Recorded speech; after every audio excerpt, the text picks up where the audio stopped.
In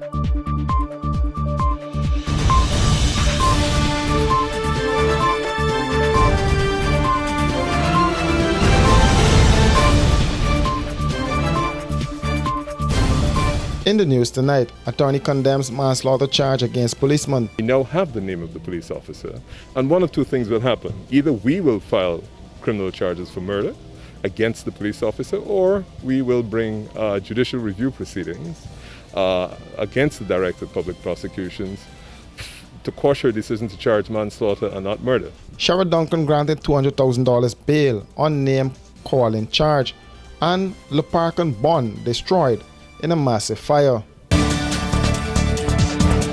Attorney at law Nigel Hughes says he strongly condemns the manslaughter charge instituted by the Director of Public Prosecution against the policeman who shot and killed businessman Orrin Boston.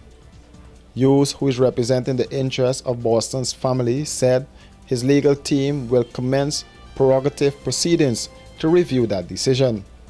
I very strongly condemn the decision of the Director of Public Prosecutions to institute manslaughter charges. We are not going to leave it there. We will commence proceedings, prerogative proceedings, to review that decision with a view to seeking an order of the court directing her to charge the defendant with murder. And the basis for that is this: we have statements which confirm that he was murdered. The only thing we did not have was the name of the police officer.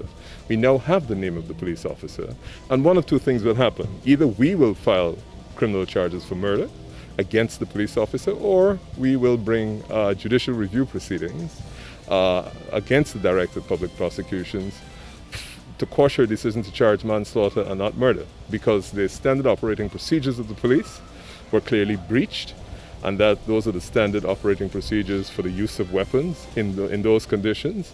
We know for a fact that Mr. Boston was not one of the targets of that SWAT visit to Essequibo.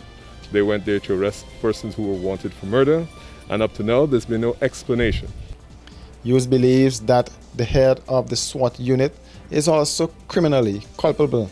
And there should be additional charges, because there's no explanation about why they left their designated mission to go to Mr. Boston's house, who had no history of any violence, never had any interaction with the police, enter his premises heavily armed with ARs and other automatic weapons, and then discharge them while he is in a lying position in his bed next to his wife. So it's not just the police officer who actually did the shooting. It was the person who took the decision to take them off mission, to take them to the home of someone who was never the target of any police investigation, and kill him. And so in those circumstances, we certainly are going to be challenging the decision to institute charges for manslaughter. On Friday, Police Constable Sharon Peters was charged with manslaughter for the shooting death of Essequibo businessman Orrin Boston. The accused Sharon Peters appeared before Magistrate Esther Sam via Zoom at the Georgetown Magistrates Court, where he was not required to plead to the indictable charge. He was placed on $1 million bail.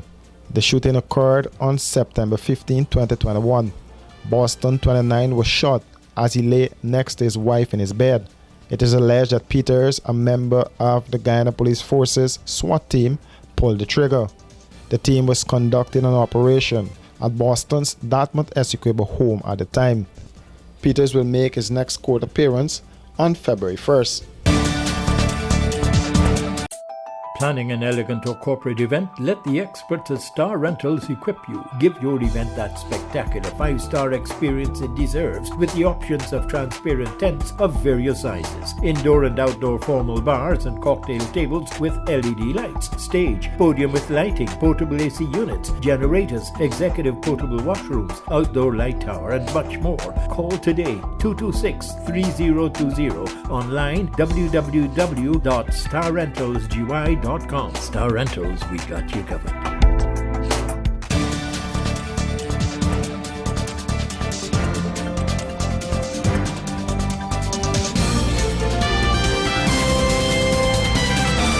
Hey, looking for office furniture, stationery, electronics, janitorial supplies, or even dietary products? Okay, stop searching, because we at Imperial Trading have all that and more. Check us out at 73 Section 8 Urban Street, or give us a ring on 639-3785. And be sure to ask about our special discounts. Whatever you need, we got it. Because at Imperial Trading, we operate so you can operate.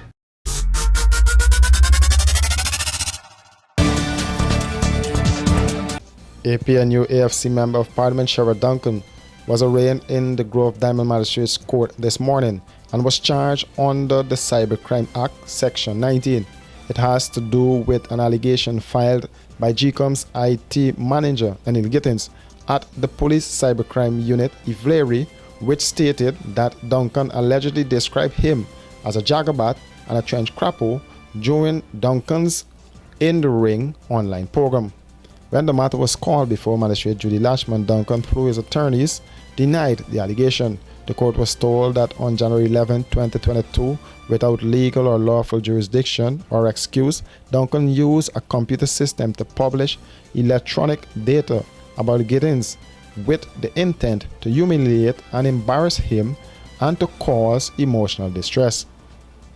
Duncan was represented by a battery of lawyers led by attorney at law Nigel Hughes, who told media operatives that Duncan was initially placed on $275,000 bail, but his lawyers requested a reduction and the bail was reduced to $200,000.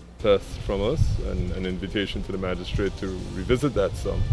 And so he's on $200,000 bail, and we have to return in February. I think it's February 10th? Yeah. February 10th at 10:30 for the disclosure of statements by the prosecution, which they intend to rely on in the case. Well, I would only comment on the case when I see the statements, because we understand from the allegations that they're saying that it's because he referred to somebody as a jagabat and a trench crapo. I would be very disturbed if that is the basis. I was talking to Mr. Ramjatan, who has a lot more experience than me, earlier about the legality of this charge. And just to give you by way of example, if I say to you, Travis, that you're a jagabat to your face, that's not an offense. You couldn't possibly charge me with anything. It's not even libelous because I've said it to you.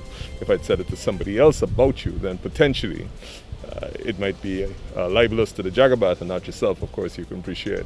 But here, the mere fact that this now is transmitted through electronic means suddenly converts what was not an offense into a criminal offense, and that is particularly disturbing. I certainly don't think that the Act, particularly Section 19, intended what was not previously legal to suddenly become legal because you use electronic means. Hughes said Duncan's legal team was not anticipating the $275,000 bail. Not what we anticipated. We certainly think for a summary offense, this is not an indictable offense. This is not an offense in which anybody their life has been threatened or there is some risk of civil disorder as a result of the allegation. Certainly think $275,000 bail, particularly where the income of an MP, which is the sole income of Mr. Duncan, certainly would seem to be unusual. Duncan will make his next court appearance on February 10th, 2022. In the news tonight, the coronavirus is spreading rapidly due to the Omicron variant. FHL Executive Cleaning and Sanitizing Services is offering enhanced disinfecting and protection services to combat this deadly strain. As you look to transition your employees back to work, FHL Executive Cleaning and Sanitizing Services is here to assist.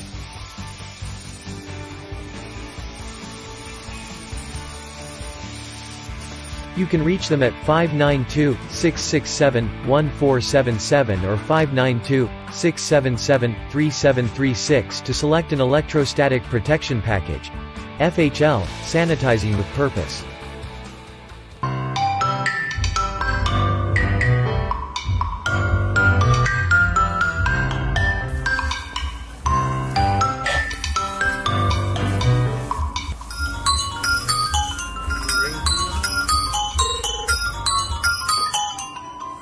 Hello? Grandson tear up his granny. Man, Granny, what now, man? Grandson, tear up. Both morning. Come, please do something for Granny fast. No, I want you to get some groceries for me from the market. Man, Granny, you could call Trace Delivery Service, you know. You know about the Trace Delivery Service and you never tell me. Look, just give me the number. The number is... All right.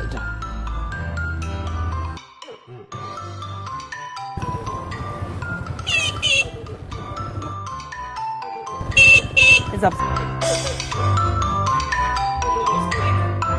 Granddaughter, you reach fast, man. Yes, You got Granny. the hook up. Yes, Granny, yes. Anything else? Everything I come ain't up to gotta get nothing. 15,000. How much it come up to? 15, including the delivery. Well, I ain't ready to do nothing else. I just gotta go by NIS and do some running. But Granny, we just do the tough for you know. I gotta do sign behind your check and You make we a can go joke. for your thing. You ain't gotta forget no COVID card or nothing. We doing everything for you. All right, hold on. I got it from a thing. Tear up where you go in. Step back. Step back. If you didn't go and buy it from me at the market, you want to see what I got in my bag. Good. Clean the Granny, you feet. got to be a such a grandson. Grandson, my tail.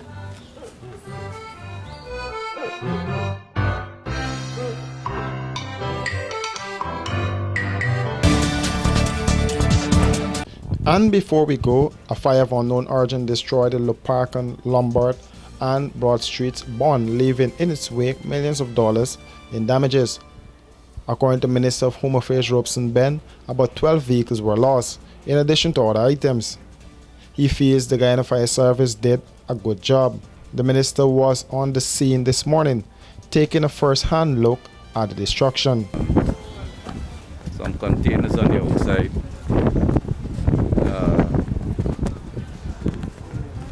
Other than a bit of initial confusion and trying to set up, the fire service did a good job in putting out the flames and containing the fire and avoiding it to get into combustible materials elsewhere on the site. There was some difficulty in getting past cars and other materials because they couldn't find the keys or perhaps were afraid to move the cars, so that perhaps led to more destruction than should have been possible. Now that said, it was quite a good job. The question now is the reason for the fire. At this time, we don't rule out anything. So we'll be talking with the management here about recent disciplinary and other actions on site and any challenges they would have had in respect of the operations of the facility. Fire Chief Gregory Wickham said firefighters were still conducting their mopping up exercise and investigations. He said the Guyana Fire Service responded to the fire call around 11:45 last night. And so they're doing their investigative work to come up with the cause of the fire. And as soon as they will completed that, we will give a release so that members of the public generally would know what's the cause of the fire. We still have a little smoke emanating from some of the containers, so that's the reason why the tender has returned. The services of the Guyana Revenue Authority at the location were disrupted. Commissioner General of GRA, Godfrey Stacia, said they are currently working to put systems in place. And as far as we could see, the entire commercial bond has been burnt. So we're now taking an inventory of what has been burnt. Some vehicles also that were in the wharf has also been burnt up. So we're doing an inventory and then we shall give you an update thereafter. Go ahead. In the meantime, we are trying to, I've asked LPK to try to get power back on to the front office so that our operations could continue. To my department, presently none, right? But I know for the persons who have the cargo, I've been asking the LPK about insurance and these other things, and they're yet to tell us exactly what type of insurance that they would have and so. Luparcan is one of the leading shipping companies in Guyana. For these and other stories, do visit us at our website www.rdproductiongy.com.